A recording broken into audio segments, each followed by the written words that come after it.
ជំរាបសួរបងប្អូនទាំងអស់គ្នាខ្ញុំឈ្មោះសេនីតថ្ងៃនេះខ្ញុំនឹងចេញវីដេអូប្រាប់ពីគន្លឹះទី1ដែលយើងត្រូវបង្កើត YouTube បែបណាឲ្យត្រូវស្តង់ដារដើម្បីរកលុយតាម YouTube ទាំងអស់គ្នាហើយបងប្អូនណាដែលអត់ចេះអង់គ្លេសក៏អាចបង្កើត Channel account ដោយខ្លួនឯងផ្ទាល់បានផងដែរគ្រាន់តែមើលវីដេអូមួយនេះถ้ากុំចំណាយពេលយូរយើងទៅមើលពីរបៀបបង្កើត YouTube ឲ្យត្រូវនឹងស្តង់ដារទាំងអស់គ្នា Let's go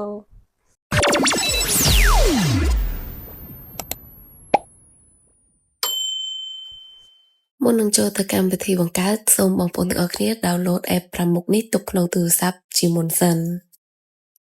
ជំហានទី1យើងចូលទៅកាន់ Gmail ដើម្បីបង្កើត account email ទាំងអស់គ្នាណាបងប្អូនសូមមើលពីរបៀបរបស់ខ្ញុំធ្វើមួយទាំងអស់គ្នាណាយើងចូល Google account ហើយចុច continue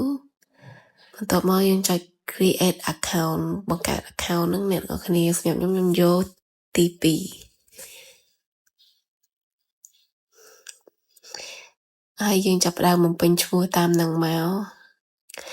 អ្នកទាំងអស់គ្នាចង់ដាក់ឈ្មោះបែបណាក៏បានដែរតែសម្រាប់ខ្ញុំដាក់ឈ្មោះបែបនេះ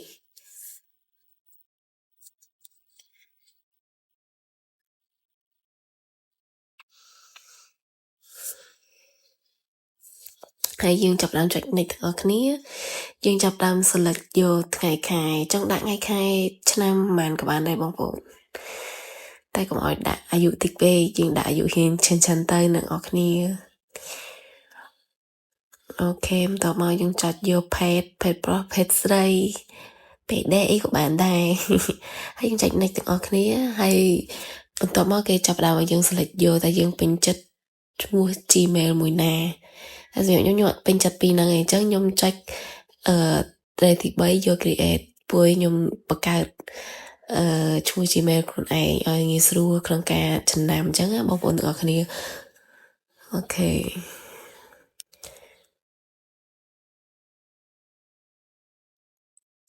អានេះខ្ញុំបំពេញឈ្មោះខ្លួនឯងអូខេគេព្រមឲ្យអញ្ចឹងយើង select បន្ទាប់ទៀតគឺយើងដាក់ password ចឹងបងប្អូនពេលដាក់ password យើងត្រូវចំណាំទុកខ្លួនឯងផងកុំឲ្យភ្លេចណាបងប្អូនបន្ទាប់មកយើងចុច next ហើយគេចាប់ផ្ដើមឲ្យយើងបំពេញលេខទូរស័ព្ទអញ្ចឹងបងប្អូនបំពេញលេខទូរស័ព្ទរបស់គ្នាមកអូខេសូមបិទលេខបំពេញរួចហើយយើងចុច next បន្ទាប់ទៀតហើយគេនឹងផ្ញើសារមកយើងយកលេខកូដពីគេផ្ញើសារមកចុចបំពេញនៅក្នុងនោះមកចុច next បន្ទាប់ទៀតបន្ទាប់មកយើងចុច next បន្តទៀតហើយយើងអស់មកក្រោមយើងចុចអាខៀវនឹងម្ដងទៀតមកជាការរត់រាល់នេះគឺជា Gmail របស់យើងហើយអញ្ចឹងជំហានបន្ទាប់យើងចូលជ្រុំមកហើយយើង select យក YouTube អូខេហើយយើងចុចមើលទៅក្រោមចុចត្រេ3ហ្នឹងមកហើយយកពាក្យដែលខ្ញុំចុចពីលើហ្នឹងរូបកុំព្យូទ័រហ្នឹង yes នេះណែចេញ YouTube របស់យើងហើយចឹងយើងចុចកន្លែង profile by your channel អូខេload auto ឲ្យយើងហើយចាំតិចបងប្អូន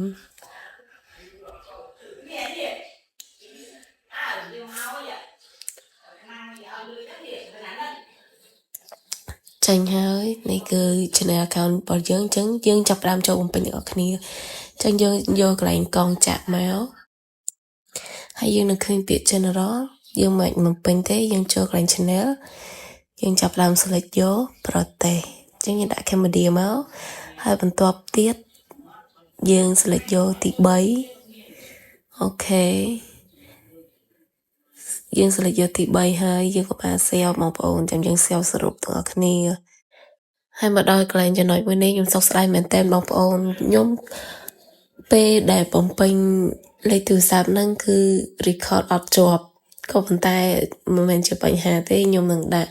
រូបភាពដែលគេឲ្យយើងចុច select យកមួយណាខ្ញុំនឹងដាក់លើនេះទាំងអស់គ្នាដើម្បីឲ្យបងប្អូនងាយស្រួលបញ្ចូលទាំងអស់គ្នាណាបងប្អូននេះសម្រាប់បងប្អូនណាដែលអត់ទាន់បញ្ចូលលេខទូរស័ព្ទគឺវា load បែបនេះអញ្ចឹងបងប្អូនចុច verify number phone នេះមកបងប្អូនបន្ទាប់មកវានឹង load បែបនេះសូមបងប្អូន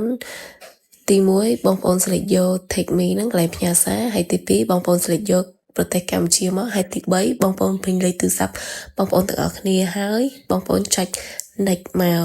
បន្ទាប់ពីចុច next ហើយគេនឹងផ្ញើសារទៅលេខទូរស័ព្ទរបស់បងប្អូនសូមបងប្អូនបំពេញយកលេខសារដែលគេផ្ញើមកសូមបងប្អូនបំពេញនៅក្នុងនេះទាំងអស់គ្នាហើយយើងចុចsubmit ទាំងអស់គ្នាណាបងប្អូនបន្ទាប់ពីយើងបំពេញរួចរាល់ហើយគឺចេញបែបនេះយើងចាប់ផ្ដើមទៅបន្តទៀតយើងបំពេញរួចរាល់ហើយយើងចាប់ផ្ដើមចុចបន្តទៀតកន្លែងពី upload នេះមកហើយយើងអមមកស្ដាំបន្តិចអូខេយើងអមមកស្ដាំទៀតហើយយើង select យកពាក្យនេះមកកន្លែងនេះគេឲ្យយើងរើថា YouTube របស់យើងបង្កើតមកសម្រាប់ផលិតមាតិកាអ្វីដើម្បីគេជំរុញឲ្យយើងកាន់តែមានអ្នកមើលអញ្ចឹងណាមានកន្លែងទាត់បាល់វីដេអូកំ pl ែងឬក៏ផ្សេងៗទៀតតែសម្រាប់ខ្ញុំយក how to and style ហ្នឹងហើយអ្នកនរគ្នាបន្ទាប់ពីបំពេញកន្លែងនេះរួចយើងអមមកឆ្វេងដៃវិញអូខេយើងឃើញពាក្យ permission ហ្នឹងយើងចុចមកគឺយើងអត់ត្រូវបំពេញអីទេអញ្ចឹងយើងចុចពាក្យពីក្រោមនោះទៀតហើយអូខេសូមបងប្អូនកន្លែងនេះអស់មកយើងចុចកន្លែង block link អូខេចុចកន្លែង block link ហ្នឹងហើយ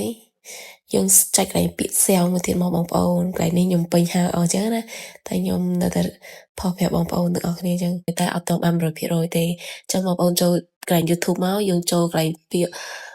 channel ខ្លួនឯងមកចឹងវាចេញរូបរាងបែបនេះចឹងបងប្អូនចង់ដាក់រូបបែបណាអីបែបណាបងប្អូនគ្រាន់តែប៉ះលើកាមេរ៉ាហ្នឹងមកបងប្អូនអត់ពេញចិត្តឈ្មោះ channel ហ្នឹងទេបងប្អូនអាចចុចកន្លែង name ដូរឈ្មោះដូរអីបានទាំងអស់បងប្អូន